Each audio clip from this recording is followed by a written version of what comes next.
to Devils United. We'll be doing a preview today, the first double preview of the channel, as we'll be doing Durham in the Conti Cup and we will be doing Everton for the WSL. We've got Andy and Chloe today. Chloe, how are you?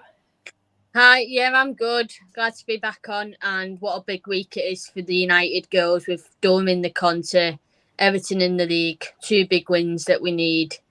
So yeah, bring on the week. Mm-hmm.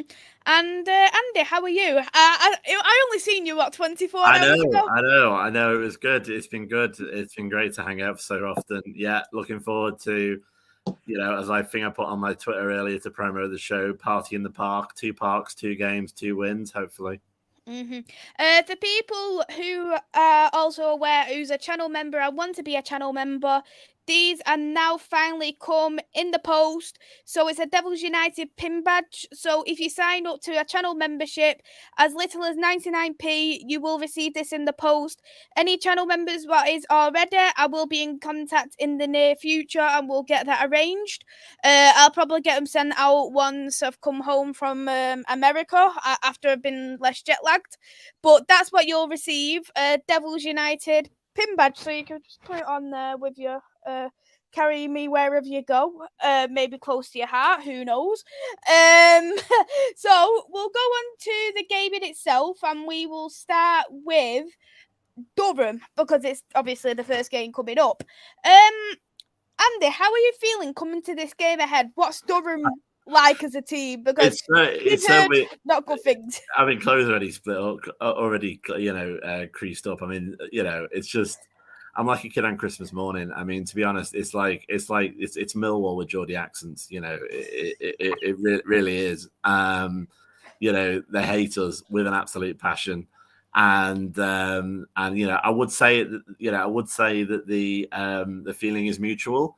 But I think it's people that normally don't show like a preference either way. So even the steward looked miserable. Like it made the City one look cuddly. They were just sort of just waiting for a reason to get nasty. But no, I mean, obviously, I know, unfortunately, and Chloe's been. Have you been seeing Durham at home? You played when they played? Yeah, I've seen them when they've played. Yeah. So we'll mention the stories, but basically, the issue is that they're a very, very physical team.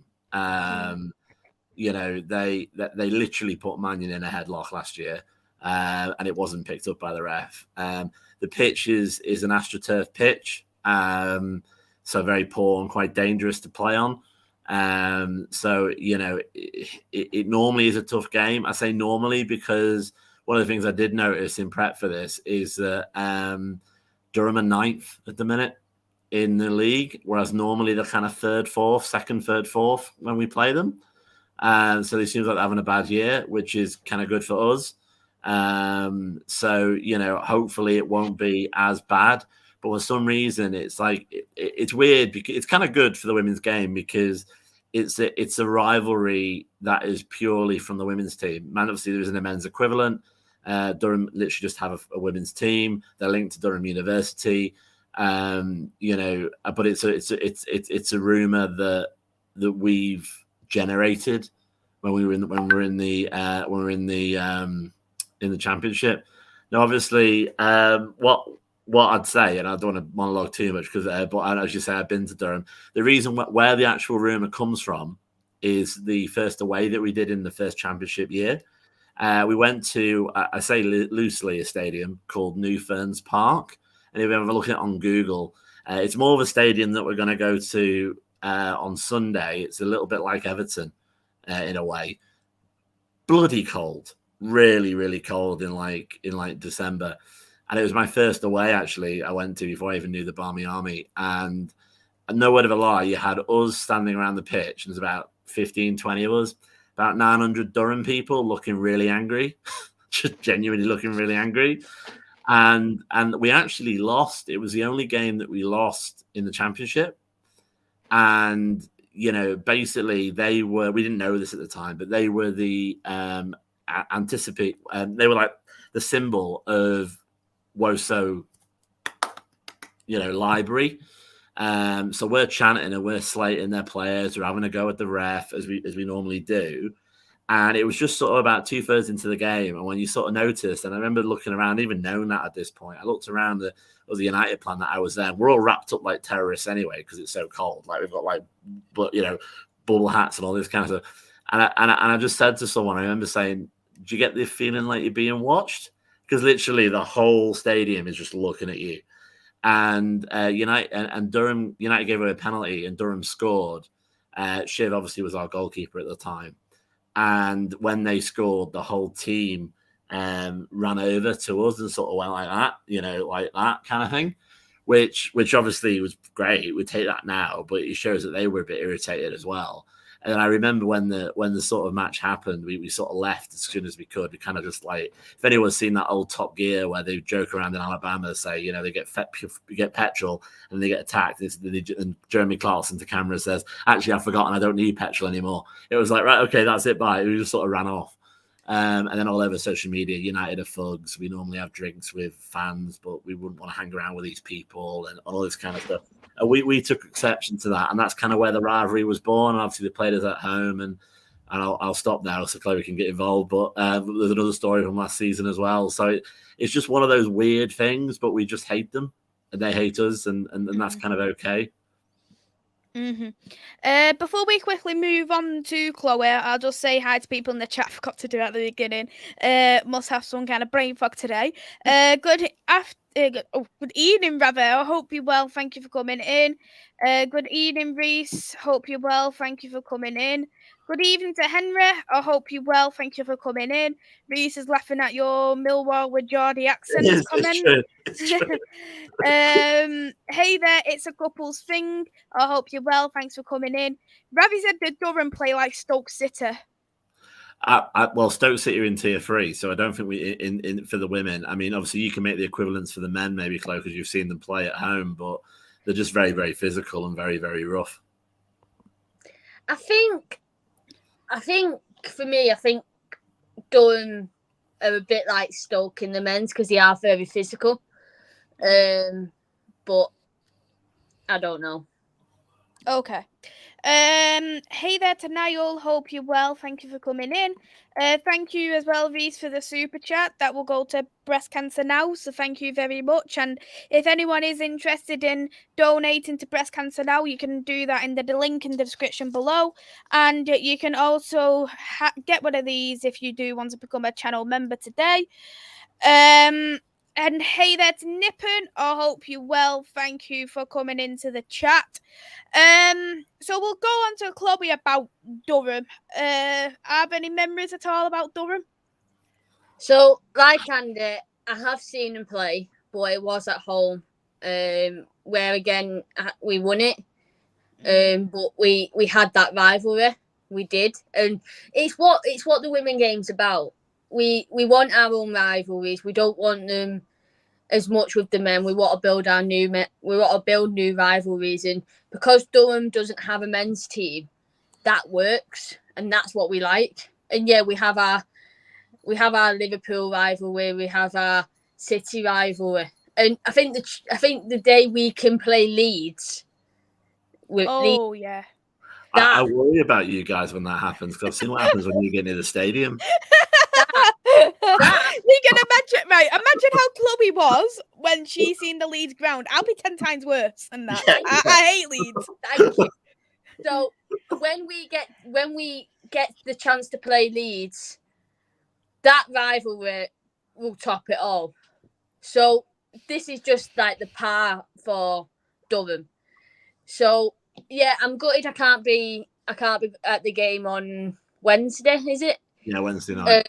Because obviously I'm working on the Wednesday and I work the Thursday as well. So unfortunately, with the travel time, it's too long for me. And obviously, if it goes penalties as well, that's the extra little bit. But fingers crossed we don't get to that stage. But yeah, I can't wait. Hopefully next season there'll be a chance where either they're up in the Super League, but at the minute they're not anywhere where they should be, or it's at a point, on a day when I can go and watch them and actually see where Durham play.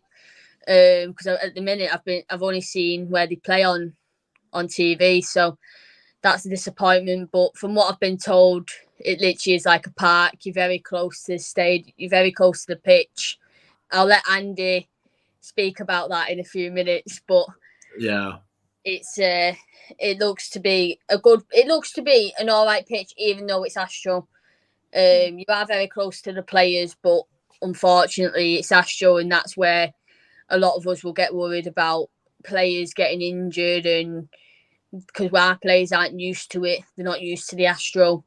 So it's one of them. But for me, I think Durham are a very physical, aggressive team, and I think the ref just needs to watch them. I think after our game last season against him in the Conti Cup, I think the ref does need to watch him now, because it's not acceptable for a headlock being placed on a player and then it actually happened. I promise. And then and the ref not actually seeing it, because if that was picked up on VAR, that would have been a red card. A red card. So they need violent conduct. Yeah, the refs need to now start actually doing it, because VAR will be coming into it next season. So yeah, I think it's going to be a good game, and I'll let Andy touch on the experience at Durham. Yeah, I'm just looking on their website now to see their squad list, because I think one of them might play for the Republic of Ireland or Northern Ireland or something along those lines, but it's like hidden, almost like the mafia. You can't find the names. I can see how I want to sponsor people, but I can't find the squad list there. Yeah, I mean, to be honest, it's just an experience. It's a great story. I mean, there's a lot of factors of it. Yeah, there's a lot of factors of it. I agree with that, Reese. There's a lot of factors of it which make it fun. There's an element of camaraderie. It's always midweek. The weather's terrible. You know, it's actually about as far as going to London, but going north. And you know, and when you get there, there's only a few of us. Typically, they sell out. I mean, that was another thing. So last season we went to a new place called it's called, I think it's called Mason Castle. It begins with an M, but it's a fake name. Basically, what it is the Durham University PE and Health and Wellbeing Campus. That's what it actually is when you drive in there, and it's really strange. So you sort of pull in, and you've got tennis courts and hockey courts, and then you've got like a weird place where people go rowing. So like you can see people like inside in a little swimming pool rowing. And then you've got the pitch itself, which has a running track around it. And it's so American, it's ridiculous. At one point I expected to see cheerleaders, I swear to God. And then they have a main sort of stand. And as a side point for anyone who moans about our season ticket prices, to guarantee a seat season ticket in Durham. I haven't looked at this year. This is from last year, so I doubt it's gone down. If any of it might have gone up. Maybe ask Maisy and Chloe as a bit of a quick question. How much do you think a season ticket for Durham is to guarantee a seat? I know we've got one of the cheapest season tickets, so I can imagine theirs will be a bit dearer. I'm gonna go 60 quid. 60 quid. I didn't ask. What about you, Chloe? What are you going for? I think Andy just No, he did say. No, I'm just repeating. I'm repeating Maisy's guess. I don't know what the answer is yet. Well, I haven't told you the answer yet. If you know what I mean. I think we've got the cheapest in the Super League, so I would say roughly about the same as Maisy, about 50, 60 quid. Yeah, I'm just going to double check while I'm looking at this, but I don't see there's any comments in any suggestions in the comments. But basically, because it is so high, I almost feel like I need to double check that. But I can't actually see it there. But I think from last season, for a guaranteed seat, because that's the key word in that, because they only have a certain number of seats available, 80 quid, 80 to 100 pounds. Let me just have a look. So that's if you was to get a seat. Here you go. So this is from the 20th of May, and it was prices here. Oh no, actually, it is 60 quid. Actually, they must have dropped Go on. it. It was 80. Oh no! Yes. There you go. No, what am I talking about? Get Here we go. No. Maybe you can put this up there, Maisy. It's £60 for a season ticket, and an adult premium season ticket. Premium meaning you guaranteed a seat is £100. £100 to watch Durham. Yeah, exactly. I'll send this to you, Maisy. See if you. Send it me. I'll put it up. Don't know. It's just you scroll right to the bottom. You'll see the prices. It was launched in May. You know, I mean, £60 to watch Durham. You're having a bubble. I mean, you can buy a house in the northeast for that, can't you? I mean, it's. There you go. I've got the. Here you go. So you see that adult premium season ticket. And then I think if you go over it, it'll show you. Put that I button. It'll tell you what that means. What I button? Next to the £100 on the right hand side. It just says the price. So if you scroll down, you'll see that we also offer a premium season ticket, limited in number, and will allow their holder a choice of a seat for every home game. Lucky you! So you don't have to worry about finding a seat for a high-profile or popular fixture, and you can guarantee you'll sat with family and friends for every kick. Jesus Christ! Anyway, so £100 for a ticket for a seat for Durham. Any takers? You know what, right? I've been to meals where I can get a 10-course meal for £100. I'd rather get a 10-course meal. So back to the story. So basically, when we go there, right, it's a bit, you're there. But the thing is, it's not that you're near the pitch. Technically, now they're probably going to change that for this season. I've said it. They wouldn't let us stand behind the goal for some rubbish reason about an ambulance. So we have to stand behind the dugout, and you're actually standing on the pitch. You're on an off-cut of the pitch behind the actual fence, essentially. And behind that is like a metal gate, a metal fence you'd have in school, to sort of go around the perimeter of the playground kind of thing. And I remember distinctly when we were watching the game that sort of halfway through the game, I'd turn around and there's a hill similar to Everton. There's a hill next to the behind you where there's a lot of woodland. And like these random people, like woodland people appeared, like people with coats just standing watching the match for free. And to be honest, now I've remembered how much the season ticket costs. I don't blame them. But like they're sort of standing there like some weird wood people. It's just a random, it's a weird place. Everyone's got a face on them like a slapped ass. And they did, if anyone's been to City Away with the little DJ situation, think of that. But again, his Geordie cousin, where they're sort of doing a bit of sort of 1990s style, is everybody ready for the match tonight? Woo! Kind of stuff, which really is quite funny. So I'm looking forward to that. But no, from a football perspective, it's very physical. For some reason we play badly against them. They're our bogey team, and they really shouldn't be. If you look player to player, we smash them even last season before that. Before we upgraded. Obviously, we're going to look at probably putting academy players on tonight, on Wednesday night as well. But it's weird. The last game went to penalties. It's very cold. As I said, this is the one where I was so close I could smell Skinner's aftershave. It's an experience. You've already cold as well. Like an old spicy, droopy, old manny kind of smell. He should maybe he nicked it from his dad or something. Maybe he was, something like that. I don't know. But and obviously, as you say, Chloe, unfortunately, was unfortunate. I really wish she was there. I actually think that next season there is a good chance, because I've noticed this season, for the first time ever, we've got Conti Cup games on a weekend. We've got two.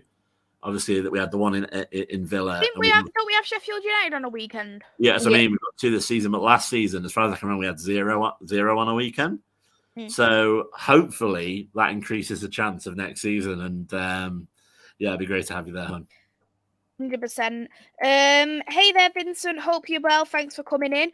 What we'll do as well, Ravi, in terms of your question, I can't remember what it was now, about what players are best suited Durham. I have done my own starting 11, so we will go through it a little bit.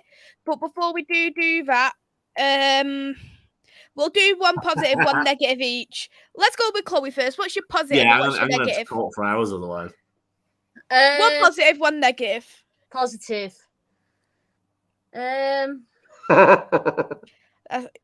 it says a lot when Chloe struggles. I've been with you too much. I've affected Chloe. She's positive has to be the goal.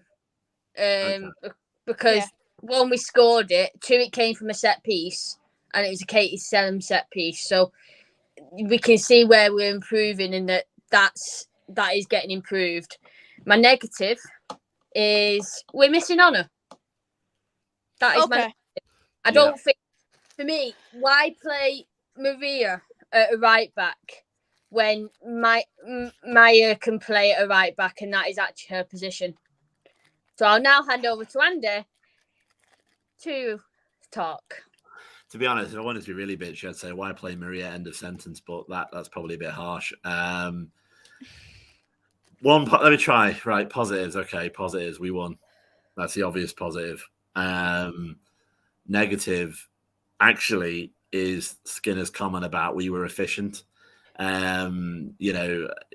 made a quote earlier, a tweet quote that, United seemed to have quoted him like it was something that was logical to say, saying that, I forget what the quote was, but basically it was saying, we won, our fans shouldn't be frustrated, we were efficient.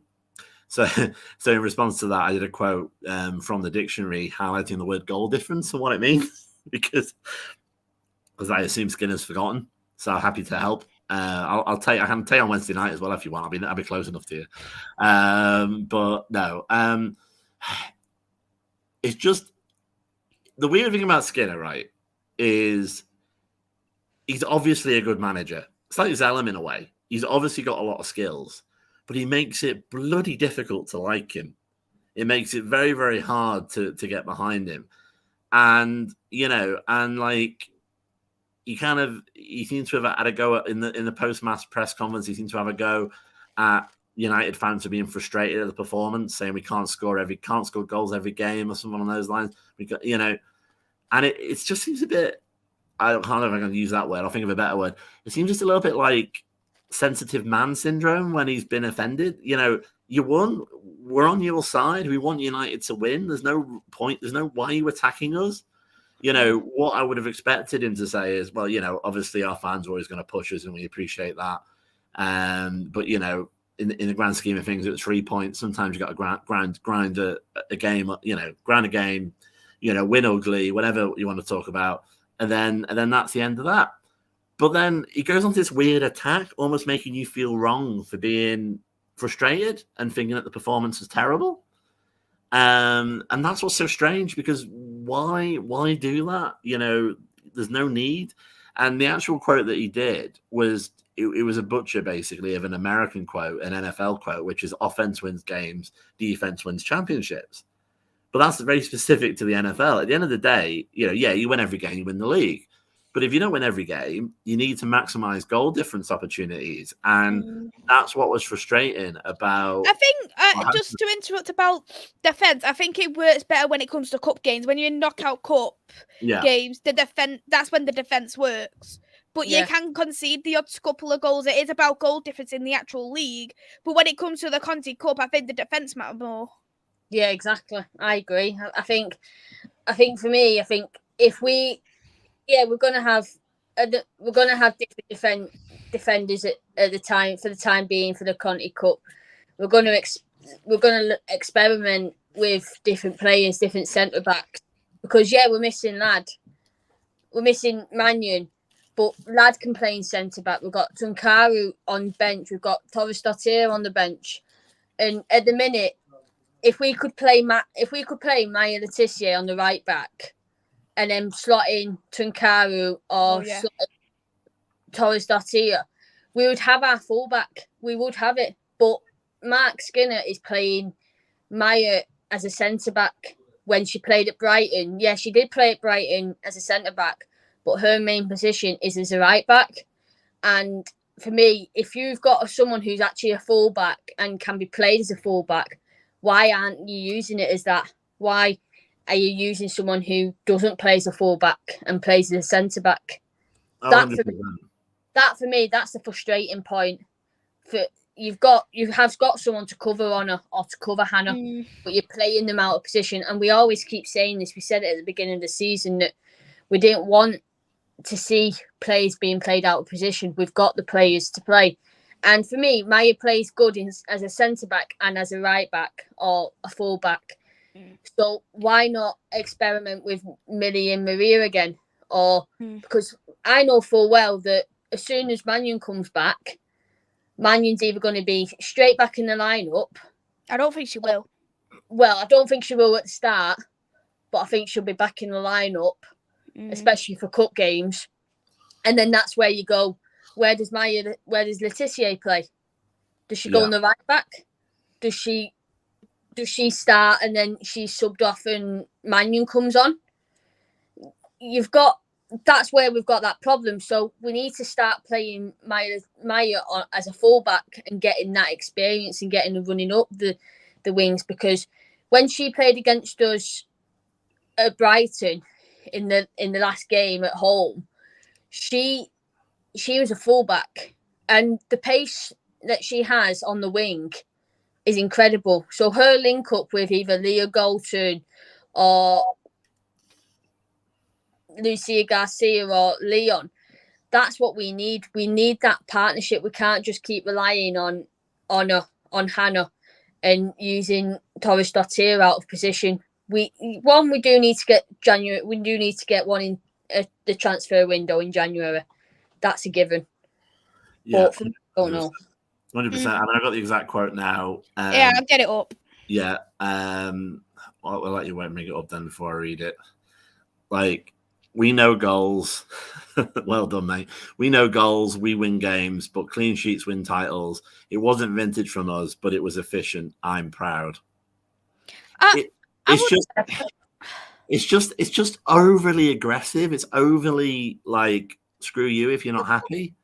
And, and I know what he's trying to say. What he's trying to say is you can't win every game 4-0. We got the win. Yeah, we could have played better, but I'm always going to back my team. But it's like, if there's two ways to say things, Skinner will say it the way that annoys people. So I don't know. But I don't know what your view on that is, guys. Maybe I'm being a bit touchy on it, but it just, maybe because of the fact they've done a nice little montage of it, and it's almost like United is like going, look at this fantastic quote. And it feels a little bit to me like turning two fingers up at the fans. For me, I think in a kind of way that we do need a solid defence, but you need to have the goal difference in the league, and that does help in terms of clean sheets. It helps in terms of scoring a lot of goals against the Evertons, the Leicesters. But I think for me, you need to keep your clean sheets a lot more when it comes to cup games, FA Cup, Conti Cup, because that's gonna help you get from group stages to quarters to semis, blah blah blah blah. So I think we need a strong defence in general, but I think the clean sheets matter a lot more when it comes to cup games. But Chloe, what do you think? Yeah, I agree with what you both are saying, especially with what you said then, Maisy. Like, clean sheets are important because, one, it's the goal difference, and if we can keep scoring but not conceding, that's where we stay above the likes of Chelsea and the other teams. And yeah, we're on the same point. We're on the same points, the same goal difference as Arsenal, and they're on top. But if we can keep on track with Arsenal, or just below Arsenal, but keep winning, then that, for me, that's better than winning at a 2-1, because you scored 2 goals, you conceded 1, so you're only gaining that 1 goal in the goal difference tally. So for me, I think, yeah, that quote that he said it's a little bit hit and miss with what he's saying, because you can take it in 2 ways. That, yeah, we've scored goals, we've won the game, we've got the clean sheets, win the title, and yeah, it wasn't the best game for him. It wasn't, but for me, it was a win, and a win's a win, and we're still second in the league. And for me, clean sheets, like Maisy said, matter more in group stages, especially if we're thinking ahead towards getting the Champions League position. Yeah. And especially second, we'll go through to round 2, which is like the one step away from the group stages, and that's where we want to be. We want to be in that group stages. So this is this is definitely what matters in terms of goal difference.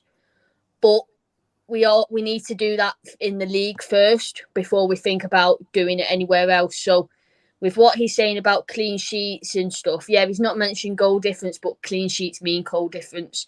And that, for me, that's where we need to be efficient. We need to keep scoring goals. But yeah, we're not going to score more than 4 goals every match. But if we can score 1 or 2, then that's better than nothing for me. Completely agree. And hey there to my dad, I hope you're well. When Man United get the Champions League, who would you like to play? Any team will be good for me in the Champions League. Any. Yeah. Just to get that Champions League experience. 100%. I think the main thing is about, we need to qualify this season. We really do. Although we risk losing very strong players, but hopefully when we qualify, we'll get to the group stage. I'm not going to say any further than that. Nobody knows really. But I mean, we joke, but it is kind of embarrassing to drop out at round 1 or drop out at round 2. You need to get in the group stage when you get to Champions League to get the benefit of being in the Champions League in relation to bringing and retaining players. So I'm hoping that we're at a stage now that if we did get it, then we'll be okay. 100%. And hey there, Liam, I hope you're well. Thanks for coming in. Before we quickly move on to Everton, I have started some questions anyway, but we will do the lineup predictions. Well, I have anyway. We've already mentioned that there could be some academy players, but here is my predicted lineup. Sophie Bagley in goal, Maria Farr in the right back, Letitia in the centre back with Tunkara, Blundell on the left, Jade Moore and Staniford in the pivot.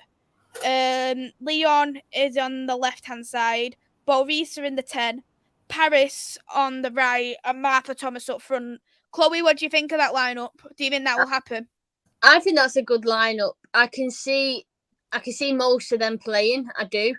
For me, obviously, we all know that Honor's definitely not going to play for Durham, so that's obviously that's a disappointment for us as fans because we'd thought she'd have been back, but obviously it's a 7 days concussion and plus. Obviously, we've got to see what she's like in terms of training. But for me, I can see Bagley definitely playing because obviously, as we've all said, Bagley is the cup keeper. She is.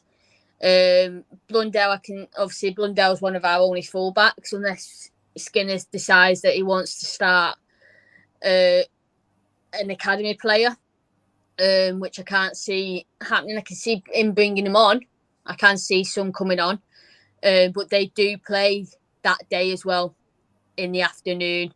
So it all depends on which ones he's deciding that he wants to play in terms of he wants to play in the cup. Whereas obviously Charlotte Healy's going to be obviously focusing on that game before she focuses on this one. So yeah, my only change would probably be in the back with where Moore and Staniforth is. I think I'd keep Moore, but I would bring on Ladd. I would play Moore and Ladd together. But just because we've got to be defensive because we've only got the 1 point. We need to be defensive. We need to be more tactical. So for me, I think standing for Ladd, and I think that for me, I think that's it then. But yeah, I agree with everything other than changing Ladd. And I did also put Jade Moore as captain. Do you think she's possible captain? Yeah, for me, she was a leader at Forest, she was a leader at Reading, and she was a leader in Birmingham. So she's got that experience. But obviously, I think it come out a couple of days ago who the 4 captains were. It was Honor, Zellum, Mannion, and Ladd. So if Hayley comes on, then I can see Hayley being captain if she comes on. But I think Moore would be a good captain if Ladd didn't start. Andy, what do you think about that lineup? Do you think it could potentially happen? Yeah, definitely. I mean, I think very similar to Chloe, actually. It's interesting. I was wondering if she got all the boxes there because I would have said exactly the same. I would start Lad over Staniforth, partly because you've got one hell of a physical midfield. Then, you have got literally your enforcers. You've just cloned the female version of Roy Keane when you've got Hayley Ladd and more, to provide that physicality. Then you've got your inbuilt captain there already in Hayley Ladd. She's part of Mark's leadership team. But it honestly is, it's personal preference. I think if that does happen, then Staniforth will come on at some point. If it doesn't happen, Hayley Ladd will come on. If it's the way you've done it. It still feels very strong up front, which obviously is good. That we've got such a good lineup. I think that's pretty good. I think Thomas needs goals and she needs confidence. So hopefully she could get both in this game. Tukara, I don't understand why he's not playing it unless she's injured. Now I know she's not injured because he doesn't say she's injured, but he did that thing. And she's on the bench. We did that thing last season of not sort of announcing injuries and still having people on the bench with no intention to play them and that kind of thing. So I don't really understand that one. But just taking it face value, then yeah, I think Tukara makes sense. Letitia, Four, and Blundell. But I really think Skinner needs to think about January because you could argue because she's not getting regular minutes, but a couple of times on Sunday yesterday. Four was, and against better teams would have been in trouble. She gave the ball away quite a lot. She was weak on that side. I'm not a fan, to be honest. Against Durham, you're probably going to be fine. But I think we're going to have an issue unless we look at something in January. But I think just finally to finish on it, I think the good thing about that lineup is that it's probably going to take pressure off Bagley. I don't want her to have a busy night at all. And the problem is about Durham, apart from everything else I explained, the rivalry and all this kind of stuff, it's kind of got to feel like a cup game. I know it is a cup game, but in the sense of like a win and go home game kind of scenario, they're always up for it. And just like in the men's league and in other leagues, you can have a situation where, your League 2, your League 1 team can beat a Prem team on the right day when everyone's sort of just giving it all on the field. And that's the issue. So I think with that lineup, either with Staniforth for Ladd or Ladd for Staniforth, hopefully you're going to rest people like Garcia, who's one of our top players, probably our best winger we've got at the minute, and Galton, and Thomas needs to score, as does Bo Risa as well. And before we do move over to Everton, do you have anything more, Chloe, you want to touch on? Yeah, for me, I think this is the perfect opportunity to play Letitia on the wing, as a right back. I think this would be the perfect as well as the opportunity to play Tunkara and Four in the centre back, and then Letitia on the right back, just as Maisy is doing. So I think that would be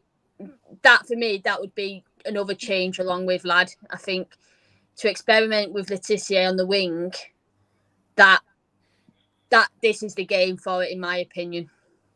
Before we do move on, the only reason why I put Paris on the wing is because I am expecting a bit of a low block against Durham, and I think Paris is a lot more suited to low blocks when she's on. And I think you need a proper natural wingers when you're playing against low block teams, and I think Paris would work best in there. Not 100% if how Leon would do with low blocks, but she needs minutes as well under the same breath. So, we'll go now over to Everton. And I know we've already mentioned it's going to be potentially that some of the youth players could be making some appearances, but in this game, I'm expecting for Everton, I'm expecting a full strength squad. Yeah, 100%. I think with Everton, it's weird because it's like Everton of 2 years ago when they were like a fourth or a fifth. Well, we were fourth, so fifth, sixth place. They was our rivals for. Yeah, they were kind of there and thereabouts, and they sort of went off a cliff last season, and now they've come back. Which is great, obviously, for them. But yeah, I mean, again, it's a weird place to go. It's a very, similar to Durham. It's a very close to the pitch. There's not that many people there, but because they're so close, you can make a lot of noise. And again, it's a place where we've gone and we've won, and it's a place where we've really made mistakes as well. So it depends on. That's why I think to an extent it's pivotal that we have a good performance against Durham, because if we come off from a good win, we should hopefully be able to do well going towards Chelsea after that, obviously. Mm-hmm.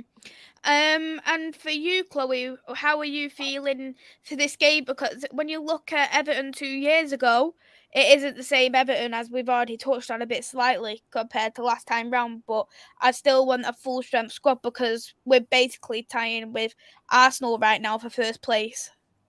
Yeah, 100%. I think Everton have improved in terms of this season compared to last season. I don't think they're the squad from 2 years ago. I think they've had to get rid of players, bring in managers and stuff as well, haven't they? Yeah, they've got rid of. They had 3 managers last season, which for me, they didn't give time for them managers. They didn't give that time. It was like Willie Kirk was there, then it was another manager from Leon, and he was only in it for about 2-3 months, and then it was another manager. And it was like there was no time. Like, you hadn't given them time to work it. But this season, they've very much improved. They've got the likes of Jess Park on loan from City, who she's very good. Very good youngster. She's probably, for me, she is probably my one to watch. She teared up Liverpool, that's for sure. Yeah, definitely. They had a new bumhole at the end of the game. Yeah, definitely. She's definitely one of them players that is a future for England. And then you've got Gabrielle George still there. Pardon? Is she called Gabrielle George? Yeah. So yeah, she's a good player. Yeah, she's back because last time we played them last season, she had her ACL. She'd done her ACL, so she hadn't played. So for her to be back, that centre back, that defence, that's improved quite a bit as well. So I think, we need to do a strong lineup. Hopefully Leslie's back, hopefully Honor's back, and hopefully we'll finally get to see the debut of Grace Clinton. Any other good players from Everton apart from the 2 we've mentioned? The Italian. I don't even know her name. I think she's a good midfielder, but I think Jess Park and Gabby George are the 2 that we need to watch. Mm-hmm. And I'll pass this question from my dad to Andy. Do you think Skinner has improved since he obviously was first appointed? It's funny because I think everyone's probably going to expect me to say no. I think I don't know, Rob, if that's what you're trying to say. You're trying to say that, do you think Skinner's a better manager than Casey was? I think he means as in, like, has he improved since the start of his appointment? That's what I'm trying to think. Yeah. Well, has he improved since he appointed? Yes, I think he has.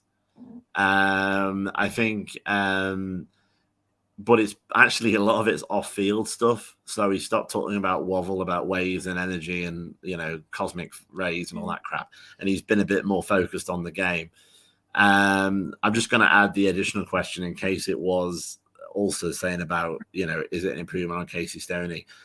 And I actually think it is, because one of the things that Skinner does that Casey's struggling with. Now, all right, I haven't seen her in the NWSL this season. I know she got to the playoffs, so maybe she's learned from it. But one of the things that would happen with Casey, and I've said it numerous times before, was that she would be really good at setting a team up.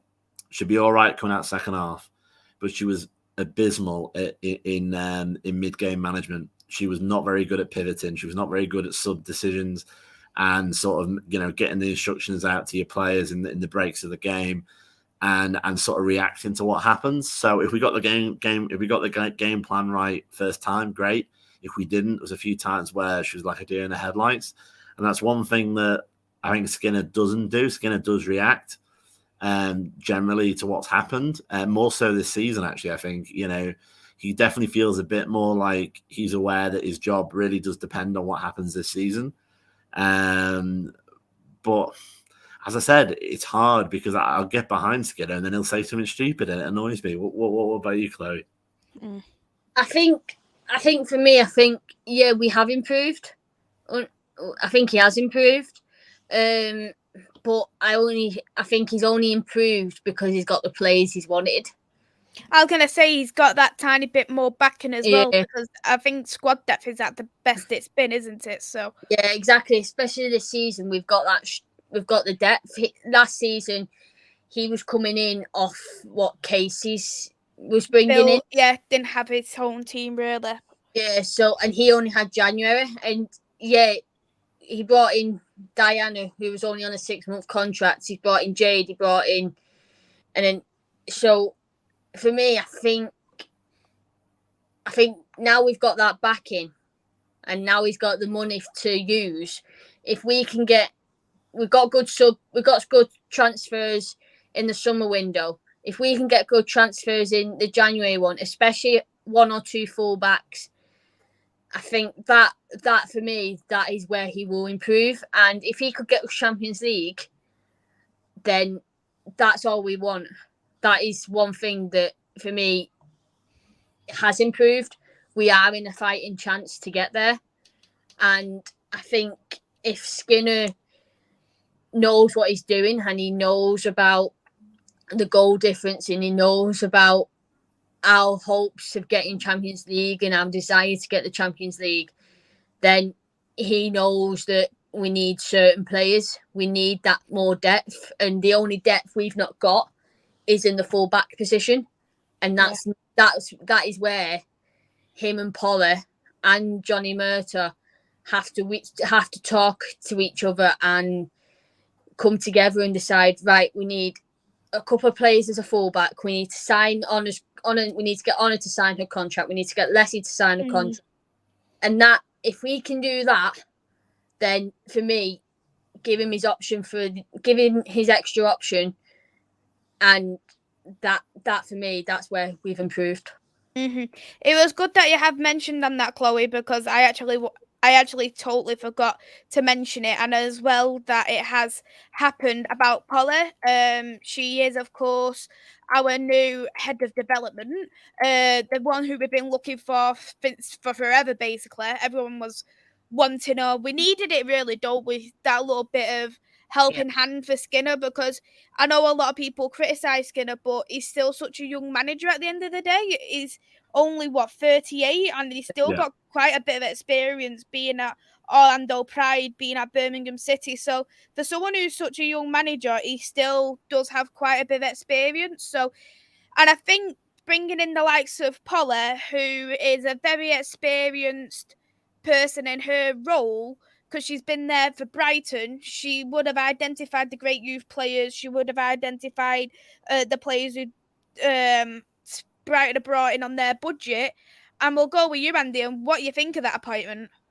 Well, I mean, she identified Maya. You think about it, if you go far enough, because it was obviously, I mean, it's a great appointment. I'm really glad that, I know it's been frustrating how long it's taken. I've had a few people say, well, if it's a men's game, it wouldn't happen. Well, it isn't the men's game. That's the problem. You can't buy people out.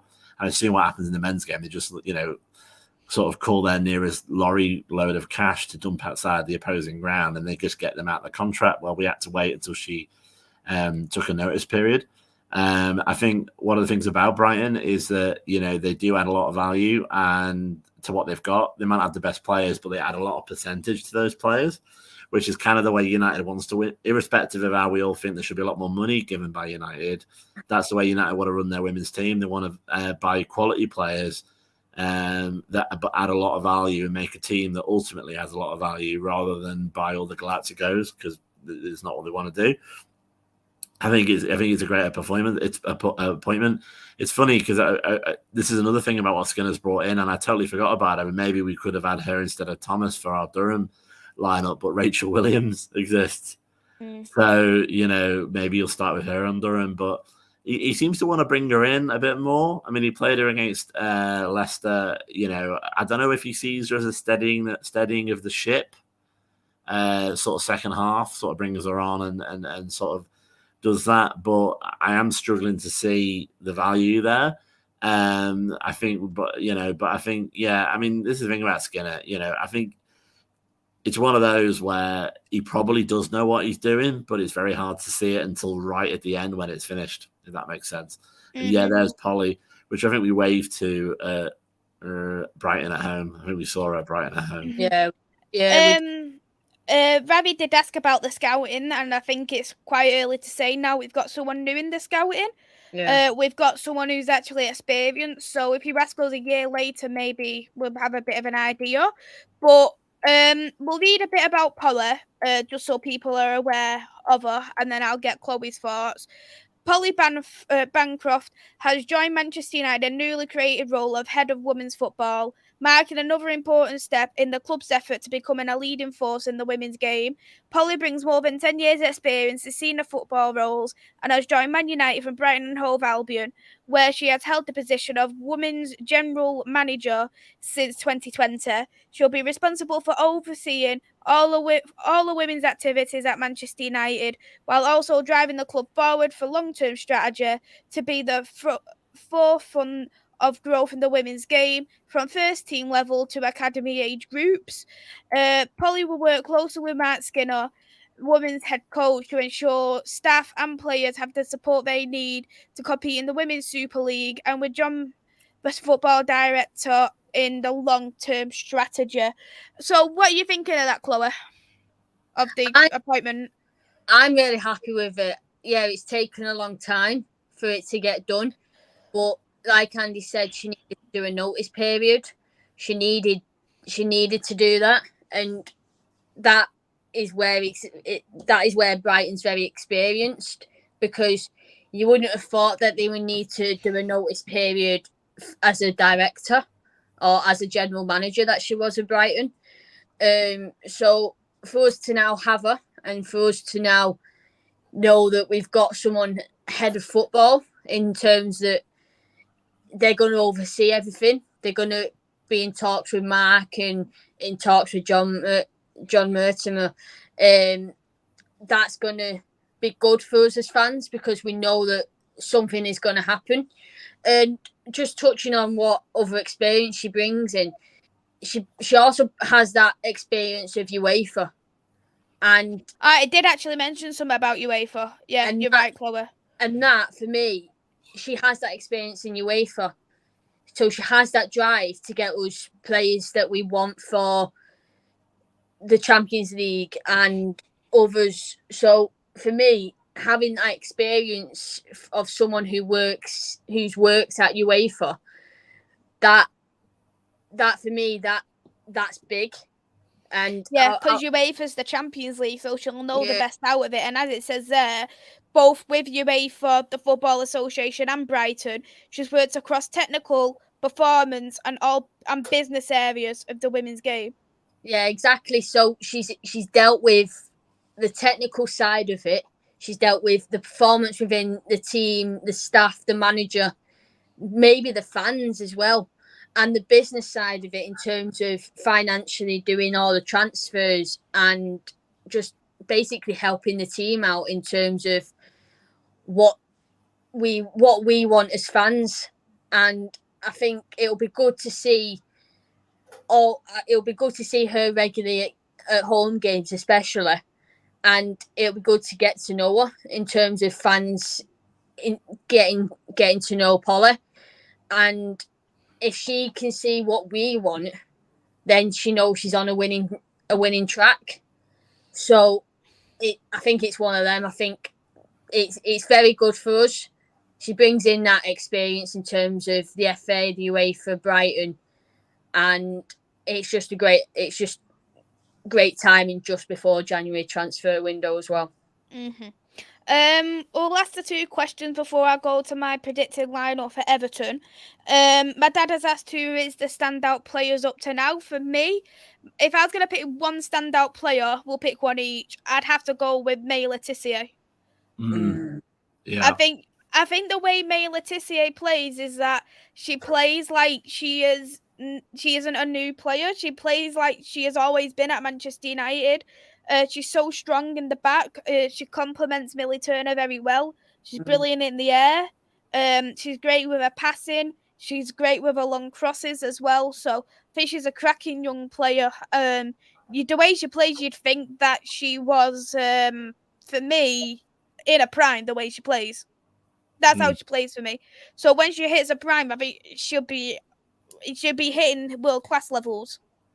But Andy, one standout player for you. If not, I would have said Maya, but the one with that, the other one that came into my head, and actually this came into my head before Maya, was Garcia. Mm-hmm. I don't know what was in Skinner's head when he bought her. I doubt that he saw that he'd play her every game, but he is going to play her every game now. Like she's playing brilliantly, and she's gelled well with Honor. Obviously, they've got that cultural connection. She's their attacking threat. A lot of our attacks go through her now from the transition phase from midfield to attack. She's also same as Maya, really, really young. Again, nowhere near a prime. A little bit like Honor a couple of years ago. Potential to be world class as well. So I think she's definitely, one of the best, and probably the best piece. Well, Maya's probably the best piece of business we've ever done in Man United. But I would say Garcia is the second best piece of business, and it's quite close. Mm-hmm. What about you, Chloe? If you had to pick one, I would have said both of what you both have said. But for me, I think Mary, the saves that she's done has kept us has kept them clean sheets, and has actually kept us in the game at some points, especially against Leicester. She kept us with that win and with that clean sheet. She's coming off the back of an incredible tournament with England, and it just shows how much experience that tournament has given her and how much pride that has given her. So I think Mary is up there with one of our most experienced players in terms of that she knows where we want to be, and she knows that clean sheet, as we always say, clean sheets are trophies, or as Marcus said, clean sheets win us trophies, and goal difference wins us trophies, and she knows that. So I think Mary's one of them as well. Mm-hmm. I hope you're well. I like coffee. Thank you for coming in. Said Toon is the standout player. We'll do the last question before we go into this mass predicted lineup. We'll pick one player each. Which player are better off coming off the bench? I'll go with Chloe first because she was the last one to pick. Jade Moore. I think Jade Moore coming off the bench gives us that, like, the aggression that we need in them last minutes or the last 10-20 minutes.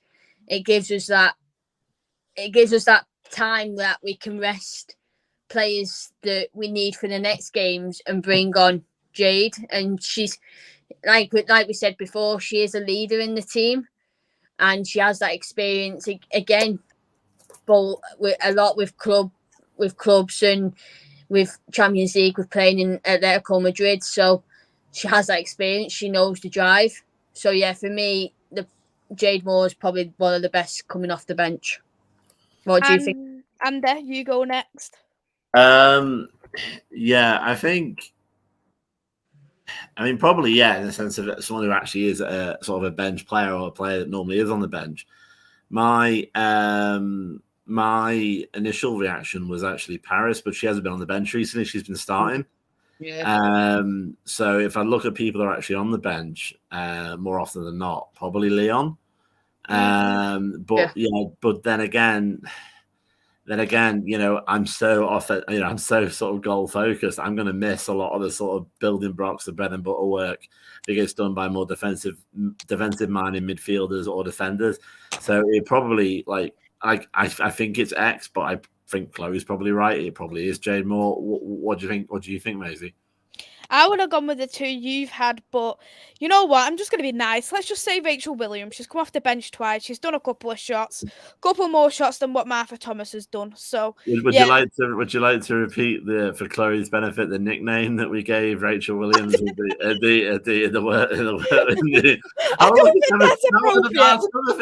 another thing that we need to remember about Everton away. It was the first time I saw annoyed Chloe.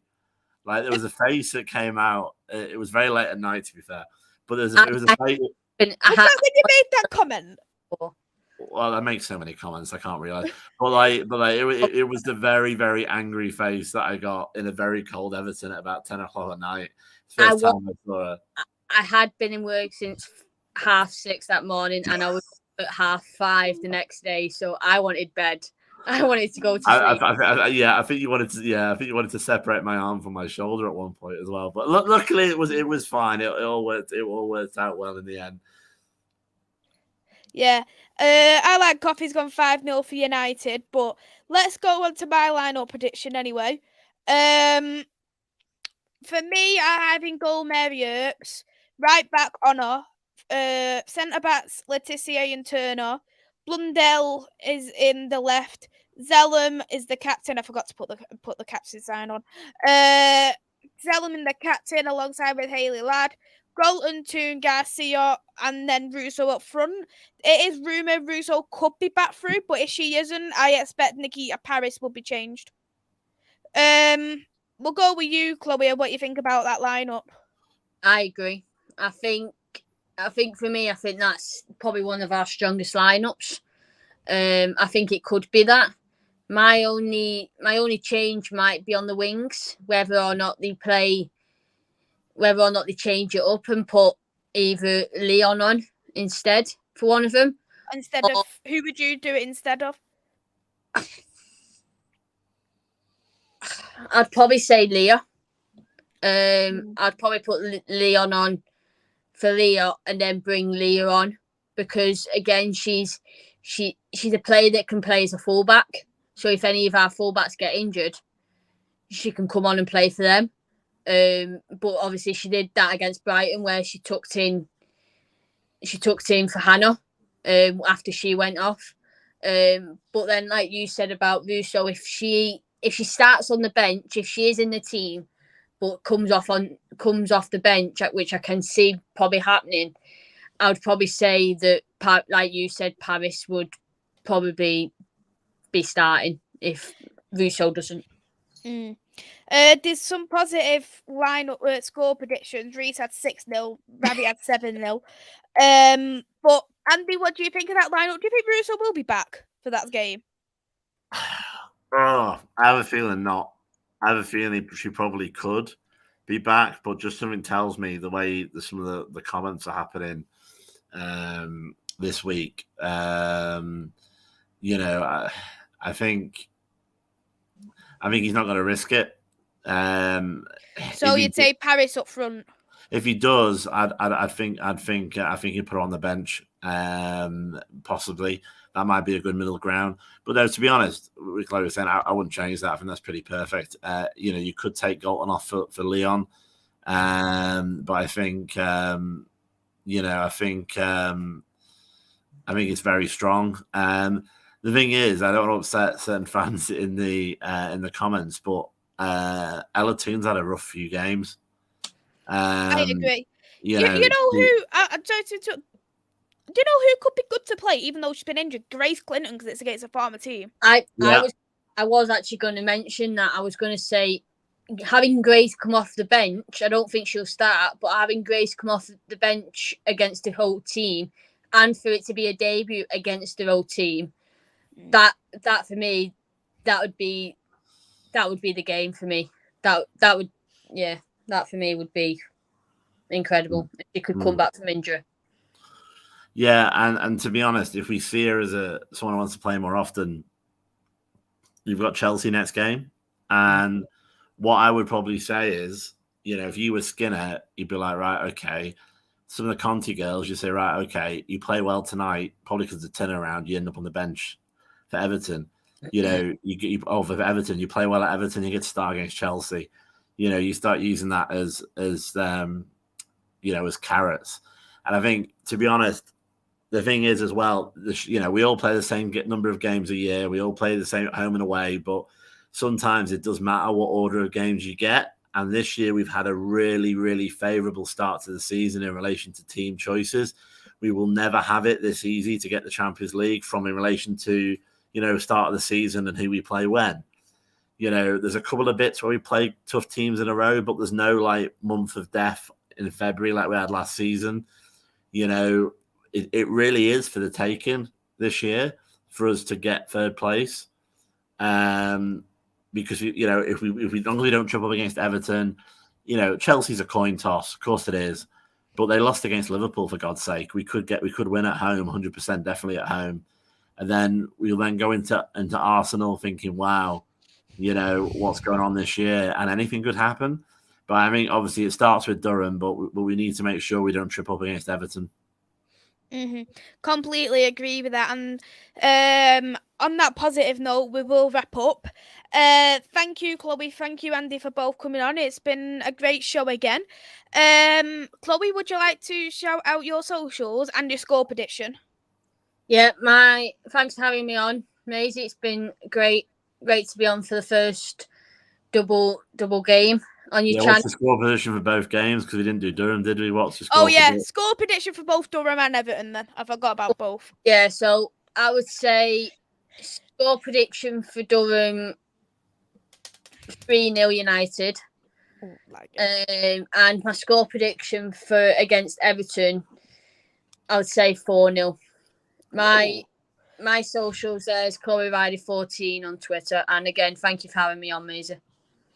And thank you, Andy, for coming on. It's been another great show. Would you like to shout out your socials and both score predictions? Yeah, no, it's fabulous being on with both of you. I love it. It's great. I appreciate the opportunity always. It's weird because I'm only going to do what Chloe's done and do a smaller win against Durham and a larger win against Everton. As much as I've just spent the first part of the pod going on about how annoying it is we don't score more goals, it is Durham, and there's a weird. It's like the Bermuda Triangle of the North. There's a weird stuff that happens up there. So I'm going to go 2-0 United, which I appreciate is quite low. But against Everton, 3-0 United.